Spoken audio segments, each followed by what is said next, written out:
அந்தி சாயும் மஞ்சள் மாலை பொழுதின் வேளையில் திருச்சி விமான நிலையத்தில் இருந்து ஆரியனின் குடும்பம் நேராக ஏற்கனவே ரிசர்வ் செய்யப்பட்ட 5 நட்சத்திர ஹோட்டலுக்கு சென்றனர். இன்று இரவு இங்கே ஓய்வு எடுத்துவிட்டு மறுநாள் காலை விஜயன் வீட்டுக்கு அவர்களின் பெண்ணை பார்க்க செல்வதென முடிவு. ஆனால் இன்னமும் இந்த விஷயம் அகத்தியன் குடும்பத்திற்கு தெரியாது பார்த்து கொண்டார் மீனாட்சி பாட்டி.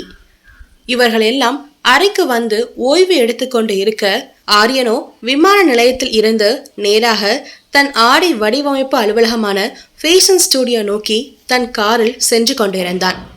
இன்னமும் நம் குறும்பு கண்ணன் ஆரியனிடம் முகத்தை திருப்பிக் கொண்டும் கேட்கும் கேள்விகளுக்கு மட்டும் பதில் தந்து சிலுப்பிக் கொண்டிருந்தான்.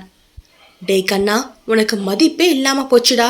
கொஞ்சமாச்சும் நம்மளை கண்டுக்கிறாரா பாரு. சரியான கல்லஞ்சக்காரங்கிட்ட வந்து மாட்டிக்கிட்டேன் என ஆரியனை மனதில் முறைத்தவாறே தனக்குள் புலம்பிக் கொண்டு இருந்தான் கண்ணன்.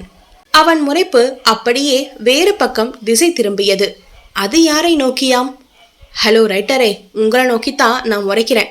எப்ப பாரு ஹீரோவையே போக்கஸ் பண்ணிட்டு இருந்தா எப்படி நான் முறைக்கிறது தெரியும்? ஆத்தாடி, என்னையவா? உன்னை நான் எதுவும் பண்ணலையே, அப்புறையே இந்த முறைப்பு? அதேதான் நானும் சொல்றேன். எனக்கு எதுவுமே பண்ணலையே. ஈவன் அந்த வெள்ளிக்கெல்லாம் கூட பக்கம் பக்கமா இன்ட்ரோ எழுதுன நீங்க ஒரு நல்ல ஸ்மார்ட்டான கியூட்டா இருக்க எனக்கு ஒரு இத்தூண்டு இன்ட்ரோ கூட கொடுக்கல. இது அநியாயம், அக்கிரமம். அட, இதுக்கு தான் இவ்வளவு அலப்பறியா? இப்ப பாரு உன் இன்ட்ரோவை. கண்ணன் பெயருக்கு ஏற்றாற் போலவே குறும்பு செய்யும் ஆடவன். ஆனா வேலைன்னு வந்துட்டா வெள்ளைக்காரன் தான். அன்பா பேசினா போதும் பாசத்தை அள்ளி கொடுப்பான். ஆரியன் தான் அவனுக்கு எல்லாமே. ஏனெனில் கண்ணன் ஆசிரமத்தில் படித்து வளர்ந்தவன். ஆரியனின் பிஏ வேலைக்கு நேர்காணல் நடத்தும் போதுதான் அதில் தேர்வாகி அவன் திறமையாலும் நேர்மையாலும் அன்பான குணத்தினாலும் ஆரியனின் மனதை வென்று இப்போது ஆரியனின் வீட்டில் அவனும் ஒரு அங்கம் என்ற நிலையில் உள்ளான் கண்ணன். வேலை நேரத்தில் சிறந்த தொழிலாளியாகவும் இதர நேரங்களில் ஆரியனிடம் வம்பு வளர்க்கும் வாலிபனாகவும் இருப்பவன். ஆரியன் கண்ணனை பிஏ என்ற தொழில்முறை உறவை தாண்டி தன் உடன்பிறவா தம்பியாகவே கருதுவான். இதோ இப்போது கூட அவனின் கோபத்தை போக்குவதற்காக தன் அலைபேசியில் ஏஐ தோழியான லிபியிடம் கண்ணனின் விருப்பமான சாப்பிடும் பொருள் ஒன்றின் கடை முகவரியை கேட்டு பெற்று அதை ஓட்டுநரிடம் தெரிவித்து அந்த இடத்தை நோக்கி போக கட்டளையிட்டான் ஆரியன் வாசுதேவன். வாகனம் போகும் திசையை கண்டு கொள்ளாது தன் போனில் மெயில் அனுப்பி கொண்டு இருந்தான் கண்ணன். அந்த இடம் வந்ததும் ஆரியனே இறங்கி சென்று வாங்கி வந்து மீண்டும் காரில் ஏறினான். டேய், முகத்தை திருப்பினது போதும், இந்தா இத பிடி என அந்த இனிப்பை நீட்டினான் ஆரியன். அது என்னவென்று அறியாதவனோ பின்னால் திரும்பாமல் கையை மட்டும் நீட்டினான். ஓஹோ, சாருக்கு அவ்வளோ கோவமா? அது இப்பதான் தெரியுதா? நீங்கெல்லாம் என்ன பாசோ? டேய், அதுக்கும் இதுக்கும் என்னடா சம்பந்தம்? ஓவரா பேசாம ஒழுங்கா இதை வாங்குறியா இல்லையா? என்ன பொண்ணும் பொருளுமா அள்ளித்தர போறீங்க? டிசைன் புக்லெட்டை தரத்துக்கு இவ்வளவு பில்டப்பு என அதற்கும் திட்டிக்கொண்டே பின்னோக்கி திரும்பியவன் விழிகள் 2இல் நட்சத்திரம் மின்னியது. ஏனெனில் அவன் கண்டது அவனுக்கு பிடித்த பஞ்சு மிட்டாய். பஞ்சு மிட்டாயை கண்டதும் அவன் கோவமெல்லாம் பஞ்சாய் பறந்து விட்டது. ஹை, எனக்கா பாஸ்? இல்ல, டிரைவருக்கு.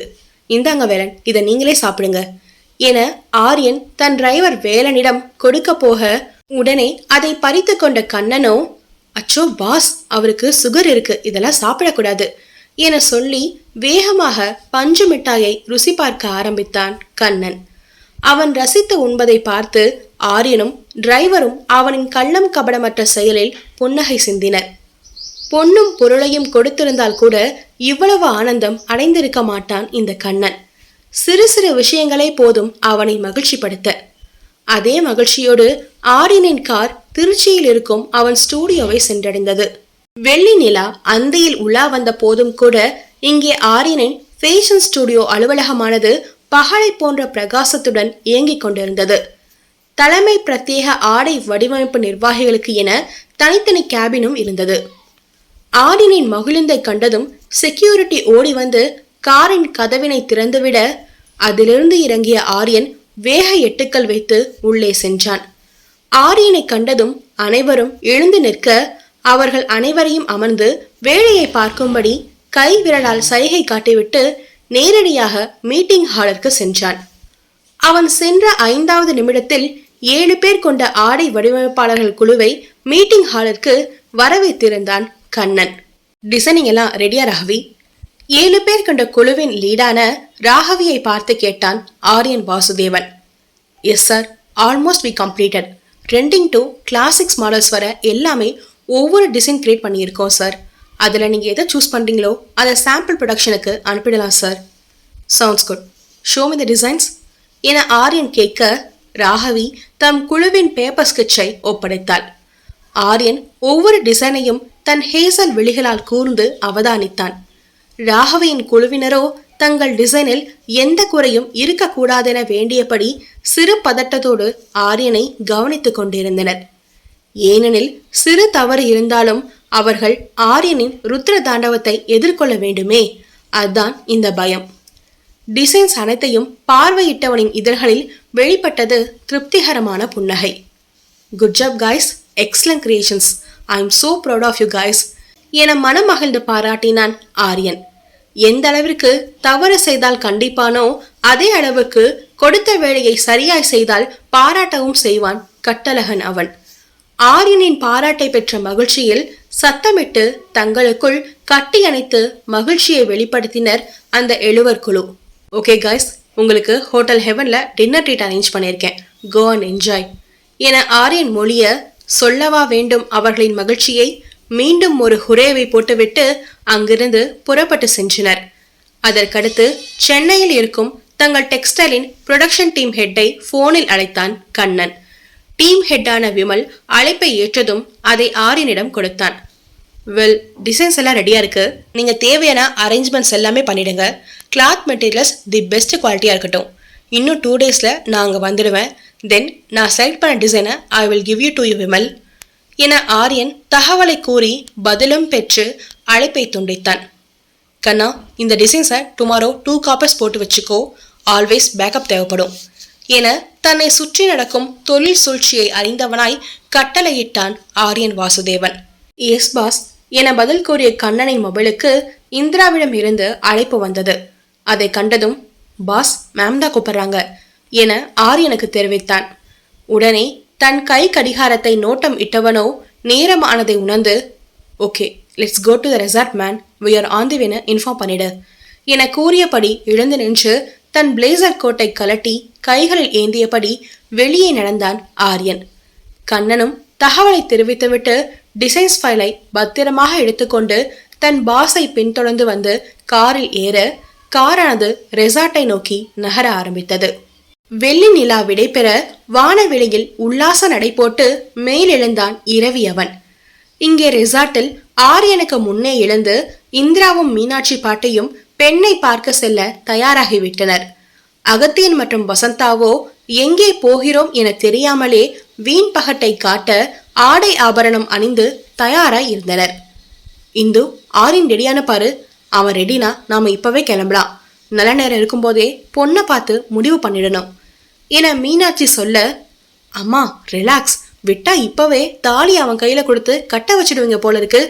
ஃபர்ஸ்ட் ஆரியன் ஓகே சொன்னாதான் அடுத்தது எல்லாமே, அதை நீங்களே மறந்துட்டீங்க போல பொண்ணு பார்க்க போற ஆர்வத்துல என கேலியாய் இந்திரா சொல்ல, இதை கேட்டபடியே வந்த சுந்தரேஷனோ, அட விடுமா, என் பொண்டாட்டி தான் ரொம்ப ஆர்வமா இருக்கால, பேசாம பேரனுக்கு பதிலா நான் சம்மதம் சொல்லலாமா என தானும் கேலியில் கலந்து கொண்டு மீனாட்சியிடம் வம்பு செய்தார் சுந்தரேசன். ஓஹோ, உங்களுக்கு இந்த எண்ணம் வேற இருக்கா என தடியை கையில் ஓங்கியவாறு மீனாட்சி தன் கணவனை அதட்டி முறைத்து பார்க்க, அவ்வளவுதான் ஆரியனின் தாத்தா கப்சிப் என்று வாய்மேல் விரல் வைத்து இல்லை என தலையாட்டி அமைதிப்படை வீரனாகிவிட்டார். அப்பாவின் சேட்டையை கண்டு நகைத்த இந்திரா, மா அப்பா சும்மா என் கூட சேர்ந்து விளையாடினாரு, பாவம் விடுமா என சொல்ல, அந்நேரம் கிளம்பி பரபரப்பாக அவர்கள் இருந்த அறையில் நுழைந்த கண்ணனோ தாத்தாவை பார்த்த பரவசத்தில் அவன் சொல்ல வந்ததை மீனாட்சி இருப்பதை காணாமல் கூறிவிட்டான். தாத்தா, அந்த 250வது ரூம் நம்பர் ஆன்டி அவங்க உங்க போன் நம்பர் கேட்டு என்ன டார்ச்சர் பண்ணுது, நான் என்ன பண்ணட்டும் என தன் குறும்பு கண்களை சிமிட்டி கேட்டான் கண்ணன். பாட்டி பேக் டு அன்னியன் மோட். அவனின் பேச்சை கேட்டு தலையில் அடித்து கொண்ட இந்திராவோ, சாரி டாடி, எப்படியாச்சும் தப்பிச்சு காருக்கு வந்துடுங்க. நான் ஆரியனை கூப்பிட்டு கீழே போய் வெயிட் பண்றேன், வந்துடுங்க என சொல்லிவிட்டு சிரிப்பை அடக்கியபடியே வெளியேறினார் இந்திரா. அடே படுபாவி, நேரங்கெட்ட நேரத்துல வந்து போட்டு கொடுத்துட்டியடா, இருடா உன்னை அப்புறம் கவனிக்கிறேன் என கண்ணனை பார்த்து மிரட்டி விட்டு தன் இல்லாளை சமாதானம் செய்ய ஆயத்தமானார் சுந்தரேசன். இப்ப எதுக்கு நம்மள திட்டுனாரு? நான் நல்லதுதானே பண்ணேன், என்னவோ நாம போவோம் என தனக்குள்ளே பேசி முடிவெடுத்து கிளம்பி விட்டான் கண்ணன். ஒரு வழியாய் பாட்டியை சமாதானம் செய்து விட்டதில் தானும் ஒரு வழியாகி தம்பதி சமேதராக காரில் வந்து ஏறினார் சுந்தரேசன். காருக்குள் ஆரியனை தவிர அனைவரும் இருப்பதை பார்த்த மீனாட்சி, எங்கம்மா ஆரியன், அவன் இன்னும் வரல என கேட்க, அம்மா ஆரியன் நம்மள முன்னாடி போக சொன்னான், ஃபாரின் கிளைண்டோட மீட்டிங்ல இருக்கான், வந்துடுவான், நாம ஃபர்ஸ்ட் போவோம் என தகவலை தெரிவித்தார் இந்திரா. எங்க இந்திரா நாம போறோம் என அதிமுக்கிய கேள்வியை இப்போது கேட்டார் வசந்தா. அங்க போனதும் நீயே தெரிஞ்சுப்ப என சுருக்கின்ற பதிலில் அவரின் வாயை மூடினார் மீனாட்சி. மகிழுந்து விஜயனின் இருப்பிடத்தை நோக்கி பயணிக்க ஆரம்பித்தது. இது வேறு ஆடி மாதம் என்பதால் ஆங்காங்கே அம்மன் கோவிலில் திருவிழாக்கள் நடைபெற்று கொண்டிருந்தது. அதையெல்லாம் தாண்டி வைதேகி விஜயனின் இல்லத்தை வந்தடைந்தனர் இந்திராவின் குடும்பத்தினர். விஜயன் வாசலிலே காத்திருந்து மிக பணிவோடு அவர்களை உபசரித்து உள்ளே அழைத்து சென்றார். ஆரியனை அவரின் கண்கள் வலை போட்டு தேட ஆரம்பித்தது. அதை அறிந்து கொண்ட இந்திரா மீனாட்சிக்கு கூறிய அதே தகவலை இவருக்கும் கூறினார். சரிங்க, அவர் வரும்போது வரட்டும், நீங்க உட்காருங்க மேடம், வைதேகி ஜூஸ் கொண்டு வா என்ற அழைப்பை கொடுத்துவிட்டு தானும் அமர்ந்து கொண்டார். அங்கே டைனிங் ஹாலில் மின்மினியின் மொத்த குடும்பமும் இருந்தனர். கீதா தன் தங்கையோடு அறையில் இருந்தாள். வைதேகி ஜூஸை எடுத்து செல்வதை பார்த்த மின்மினி, ஆண்டி கொடுங்க, நான் கொண்டு வரேன், நீங்க முன்னாடி போங்க என சொல்லி ஜூஸ் ட்ரேயை கையில் வாங்கி கொண்டாள். அவளின் கன்னத்தை செல்லமாய் தட்டிவிட்டு முன்னே வைதேகி செல்ல பின்னே மின்மினி வந்தாள். தன் ஆருயிர் காதலனின் அம்மாதான் இந்திரா என அறியாது பணிவாக ஜூஸை நீட்டினாள். பின் மற்றவர்களுக்கும் கொடுத்துவிட்டு அன்னபூரணியின் அருகில் சென்று நின்று கொண்டாள். ஆரியன் வரும் வரை பொதுவான பேச்சுவார்த்தைகள் அங்கே அரங்கேறி கொண்டது. என்னவோ தெரியவில்லை, மின்மினியின் இதயம் தாளம் தப்பி அதிவேகத்தில் துடிக்க ஆரம்பித்தது.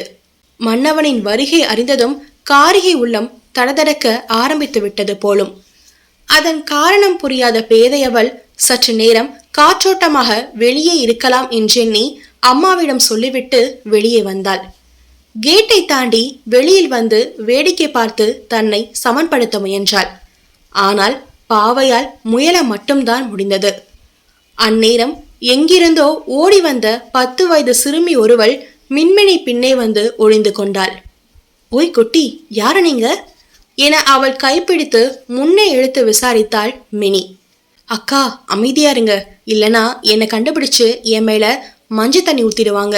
நான் எப்படியோ இதுவரை தண்ணி மேல விழாம எஸ்கேப் ஆகி வந்துட்டேன். இதோ இதான் கடைசி மஞ்சள் தண்ணி, இதை மட்டும் நான் என் ஃப்ரெண்ட்ஸ் மேல ஊத்திட்டேன், நான் தான் வின்னர் என இப்பவே தான் வென்றது போன்ற உற்சாகத்தோடு உரையாடினாள் அச்சிறுமி. அட சரியான கேடிதான் நீ, சரி என் பின்னாடி ஒழிஞ்சுக்கோ, உன் ஃப்ரெண்ட்ஸ் தண்ணி ஊத்தினாலும் அது ஏன் மேலதான் படும் என மின்மினி அவளை வெற்றி பெற செய்ய ஐடியா தர, ஐ தேங்க்ஸ்கா, ஆனா என் ஃப்ரெண்ட்ஸ் என்னை விட ஹைட், ஸோ என்னால ஹைட்டா அவங்க மேல ஊத்த முடியாம போகுது என கவலையாக சிறுமி சொல்ல, சரி அதை கொடு, உன் சார்பா நானே ஊத்துறேன் என சொல்லி அந்த மஞ்சள் நீர் குவளையை கையில் வாங்கினாள் மின்மினி. எதிர்பட போகும் அச்சிறுமியின் நண்பர்களுக்காக ஆவலோடு அவள் வலிமேல் விழிவைத்து காத்து நின்றாள். ஆனால் எதிரே வந்ததோ அவளை வஞ்சம் தீர்க்க வந்த அசுரன் ஆரியன் வாசுதேவன். காலடி சத்தத்தை கேட்டதும் வாண்ட கூட்டம்தான் என்று நினைத்து வேகத்தோடு வீசினாள் மஞ்சள் நீரை அவளவனின் ராக்கதின் மீது. ஹூ இஸ் தட் பிளட்டி ஹெல் என்றபடி கோவத்தில் வார்த்தைகளை எரிந்தவனோ முகத்தில் விளைந்த நீரை துடைத்தபடியே யாரென எதிர்நோக்கினான் ஆரியன் வாசுதேவன். அங்கே பூங்காரிகை அவளோ உடல் விடவிடக்க சிலையாய் சமைந்து நின்றாள். அண்ணலும் நோக்கினாள், அவளும் நோக்கினாள். ஆனால் பார்வையின் அர்த்தம்தான் காதலாய் அல்லாது அவளை வதம் செய்வதாய். மின்மினி வந்தது தன் ஆருயிர் காதலன் என அறியாது ஊற்றியதோ மஞ்சள் நீரை. ஆனால் காதலன் உருமாறி அரக்கனாக அல்லவா அவள் முன் நிற்கின்றான். ஆரியன் வாசுதேவனின் உச்சி தொடங்கி தேகம் முழுவதும் வலிய ஆரம்பித்தது மஞ்சள் நீர். அதன் நிறமோ மஞ்சள். ஆனால் தன் காரிகையை கண்டதும் கட்டழகனோ அவளை எரிக்கும் செங்கொழுந்தாய் சிவந்து நிற்கின்றான் அவள் கண் முன்னே. ஆனவனின் காருண்ய விழிகளோ தன் பெண்மானை கண்டதும் அவளை வேட்டையாட ரௌத்திரமாய் உருமாறியது.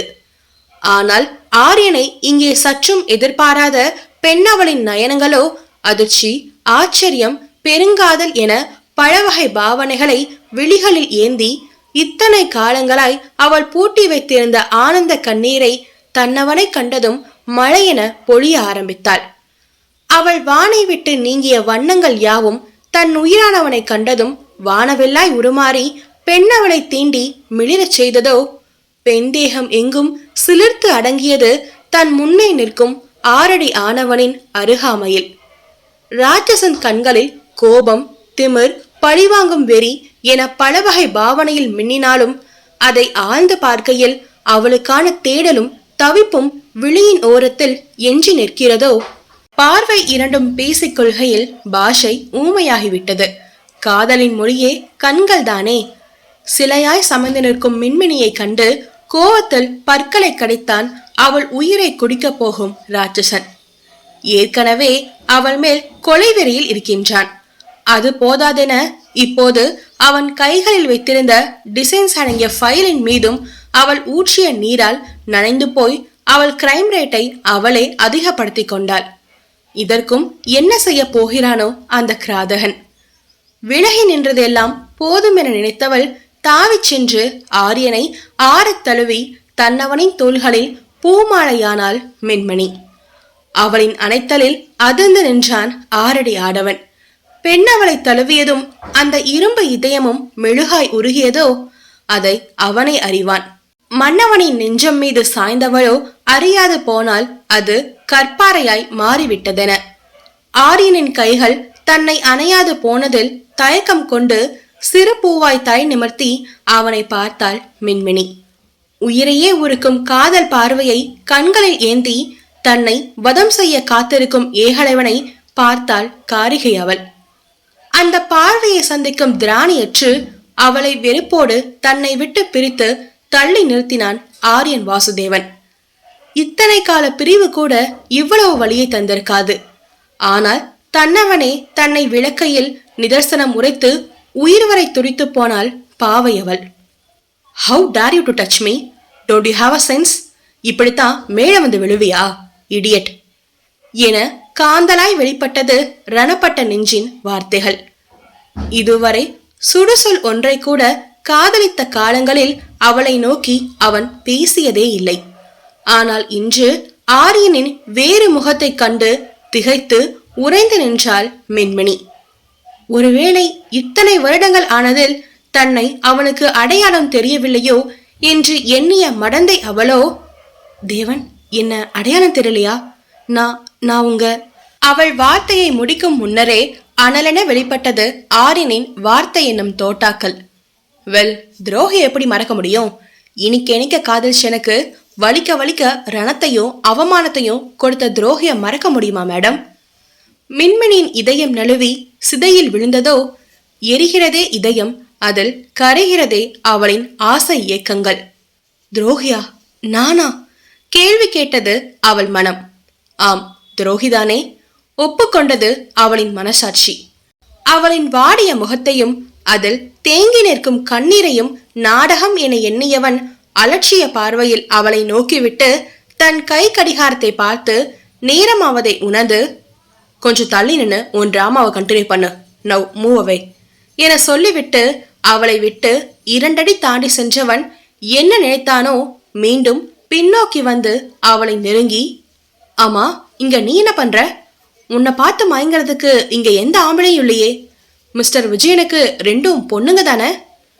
அவனின் கொடுஞ்சொல்லில் உடல் நடுங்க அதிர்ந்து போனால் ஒரு பாவமும் செய்யாத காரிகை அவள்.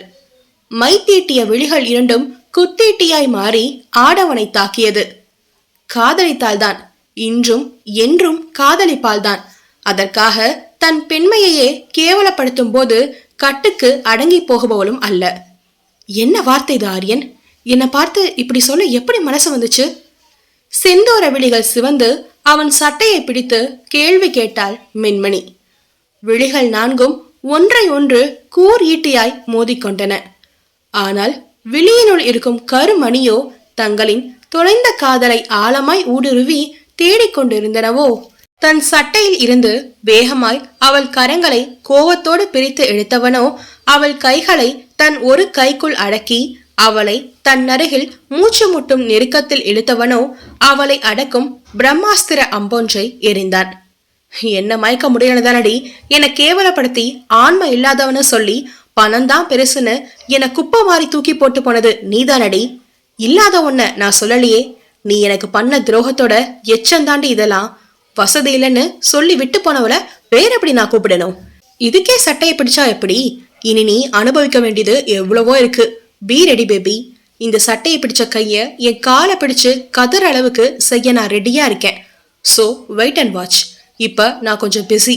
சோ உன்னை வந்து கவனிக்கிறேன் மை பேபி டால். பாய் என முழு அரக்கனாய் உருமாறி அவள் முன் கர்ஜித்து விட்டு அவளை பின்தள்ளி உள்ளே சென்றான் ஆரியன் வாசுதேவன். அவன் எய்த அம்பு சரியாக வேலை செய்து விட்டதே. அவனின் வழிக்கு தன்னை வடிகாலாய் எண்ணுகிறான் என்பதை உணர்ந்து கொண்டது காரிகை அவளின் காதல் நெஞ்சம்.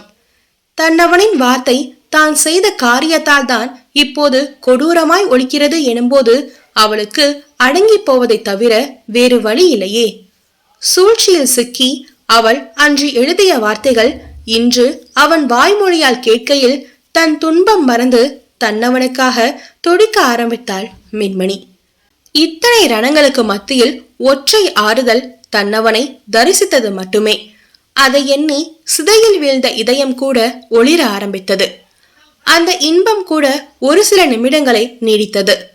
இந்த ஒரு நிமிட இன்பத்திற்கு பேரிடியாய் வந்து அவள் காதை தீண்டியது பூரணியின் தகவல். மினி, அங்க என்ன பண்ற? உள்ளவா, மாப்பிள தம்பி வந்துட்டாரு என்ற தகவல் அவளை பொறுத்தவரை பேரிடிதானே. இன்னும் அந்த பூம்பாவையின் இதயம் எத்தனை ரணங்களைத்தான் தாங்க வேண்டுமோ. மாப்பிள்ளையா? அப்போ ஜனனிய பொண்ணு பார்க்க வந்திருக்கிறது என்னோட ஆரியனா? யாரோ இதயத்தை சம்மட்டியால் அழித்தது போல் வலி கொண்டது மின்மினியின் காதல் ஹிருதயம். அடுத்தடுத்த அதிர்ச்சிகளை தாங்க இயலாது பூவை அவளின் தேகம் சரிந்து கீழே தரையில் விழுந்தாள் மின்மினி. அதை கண்டதும் பதறிய தாய் உள்ளமோ வேகமாய் தன் மகளை நெருங்கி அவளுக்கு ஏதும் அடிபட்டதா என்று துரிதமாய் ஆராய்ந்துவிட்டு, மினி என்னாச்சுடா? உடம்புக்கு எதுவும் முடியலையா என அவளின் கன்னங்களை தாங்கி ஆதுரமாய் கேட்டார் அன்னபூரணி. மின்மினியின் கண்களில் நிலை கொண்டுள்ள சோகத்தை கண்டதும் மேலும் தவித்து போனது பூரணியின் நெஞ்சம். வேகமாக அவளை தூக்கி அவ்வீட்டின் மறைவான இடத்திற்கு அழைத்து சென்றவர் என்ன ஆனது என விசாரிக்க ஆரம்பித்தார். ஏன் முகமெல்லாம் சிவந்து கண்ணெல்லாம் கலங்கியிருக்கு? எதுவும் பிரச்சனையா? எதா இருந்தாலும் அம்மாட்ட சொல்லுடி. தவித்தது தாய் உள்ளம். அம்மாவை விட ஆகச்சிறந்த ஆறுதல் வேறெதும் இவ்வுலகில் உண்டோ? தாயை கண்டதும் சேயாய் மாறி அவளின் தோள் சாய்ந்து தன் நெஞ்சை அழுத்தி கொண்டிருக்கும் பாரம் நீங்க கதறி அழுதாள் காரிகை. கண்முன்னே தன் காதலன், தன் ஆறுயிரானவன் வேறு ஒருத்திக்கு சொந்தமாக போவதை காணத்தான் இத்தனை நாட்கள் காத்திருந்தேனா? வெம்மியது பூவையின் நெஞ்சம். அவன் இல்லாமல் இத்தனை நாள் வாழ்ந்தவளோ இனி அவன் இருந்தும் அவளவன் இல்லை எனும்போது அவள் வாழ்வின் அர்த்தம்தான் யாதோ? மின்மணியின் கதறலுக்கு இடையில் பூரணியின் தவிப்பான கேள்விகள் அவள் காதில் ஏறவில்லை. தன் பெண்ணை ஒரு உழுக்கு உழுக்கி அவளை மீட்டு வந்தார் பூரணி. அதில் பித்து நிலையில் இருந்து சுயம் மீண்டவள் தன் தாயின் பரிதவிப்பான முகத்தை கண்டதும் தான் செய்து கொண்டிருக்கும் காரியம் புத்தியில் உரைக்க உடனே தன் கண்களை துடைத்து கொண்டு அம்மாவை பார்த்து சிரிக்க முயன்று தோற்றாள் மின்மணி. இருந்தும் சமாளிக்க வேண்டிய கட்டாயத்தில் அவள், அம்மா ஒன்னும் இல்லம்மா, வா உள்ள போலாம். ஒண்ணும் இல்லாமதான் முகம் செவந்து போற அளவுக்கு அழுதியா? ஒழுங்கா எதா இருந்தாலும் அம்மாட்ட சொல்லு, நான் சரி பண்றேன் என ஆதுரமாய் அவள் கண்ணம் தாங்கி சொன்னார் பூரணி. ஆனால் பாவம் அவருக்கு யார் இதை சொல்வது? அவன் நினைக்காமல் எதுவும் சரியாகாது என்று. அம்மாவிடம் உண்மையை சொல்லி அவரையும் நோகடிக்க விரும்பாத பெண்ணவள், அது என் கூட ஒர்க் பண்ற என் ஃப்ரெண்டுக்கு உடம்பு முடியல, கொஞ்சம் சீரியஸ், அதாமா இப்படி என வெளியே சொல்லிவிட்டு தன் மனதினுள்ளே பொய் சொன்னதற்காக 1000 மன்னிப்பை வேண்டியது காரிகையின் உள்ளம். நம்பாத பாவனை ஒன்றை அவளை நோக்கி வீசினார் பூரணி. அவளை மேலும் துருவி அவர் கேள்வி கேட்க போகும்போது வைதேகியின் குரல் அதை கேட்க விடாமல் தடுத்து விட்டது. சமந்தி, இங்க என்ன பண்றீங்க? உள்ள வாங்க என அழைத்து கொண்டே வந்த வைதேகி மின்மினியின் அழுத முகத்தை கண்டதும் பதறி, மினிமா என்னாச்சு என அவரும் கேட்க, இப்போது சமாளித்ததோ பூரணி. அது ஒண்ணுல சமந்தி, கண்ணுல ஏதோ தூசி விழுந்துடுச்சுன்னு நல்லா போட்டு தேய்ச்சிட்டா போல, அதான் அழுத மாதிரி தெரியுது, வேற ஒன்னும் இல்ல என அவர் சொல்ல நிம்மதியான மூச்சை வெளியிட்டாள் மின்மினி. அதை நம்பிய வைதேகி, அட மினிமா, இப்படியா போட்டு கண்ணை தேப்ப? சரி போ, முகத்தை கழுவிட்டு வா என அவளிடம் சொல்லிவிட்டு பூரணியிடம், நீங்க வாங்க சமந்தி, நாம உள்ள போலாம், மினி வாஷ் பண்ணிட்டு வரட்டும் என கூறி கையோடு பூரணியை உள்ளே அழைத்து சென்று விட்டார். மின்மினிக்கோ உள்ளே செல்ல தைரியம் இல்லைதான். ஆனால் வேறு வழி இல்லையே. பாவம், பாவை அவளுக்கு மட்டும் விதி அல்ட்ரா மோடில் செயல்படுகிறதே. பின்கட்டு வழியாக சமையலறை வழியே உள்ளே நுழைந்து வாஷ் பேஷன் இருக்கும் இடத்திற்கு சென்றாள். பைப்பை திருகியவளின் கையை வேகமாய் பிடித்து ஒரு அறையின் உள்ளே இழுத்து கதவை மூடியது அவளின் கொடூரனின் கரங்கள். அறையின் உள்ளே நெருப்பின் அருகில் நெருக்கமாய் அவள், மூர்க்கமாய் அவள், ஆவலாய் நாம். ஹலோ மக்களே, கதை எப்படி இருக்குன்னு மறக்காம கமெண்ட்ல சொல்லுங்க. ப்ளீஸ் லைக் பண்ணி கதையை சப்போர்ட் பண்ணுங்க. அப்பதான் வீடியோ நிறைய பேருக்கு ரீச் ஆகும். தேங்க்யூ.